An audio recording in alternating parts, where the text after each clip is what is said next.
ఆగదు నా పయనం సియోను చేరకుండా.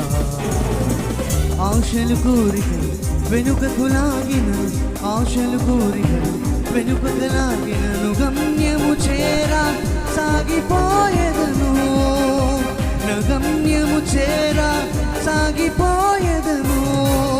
ఎల్ షదాయ్ బలమేయగా మరి లోతుగా వేరు తన్నెదను, అదోనాయ్ తోడుండగా పైకి దిగి ఫలించెదను. ఎల్ షదాయ్ బలమేయగా మరి లోతుగా వేరు తన్నెదను, అదోనాయ్ తోడుండగా మరి క్రిందికి వేరు తన్నెదను. ఆగదు నా పయనం సియోను చేరకుండా, ఆగదు నా పయనం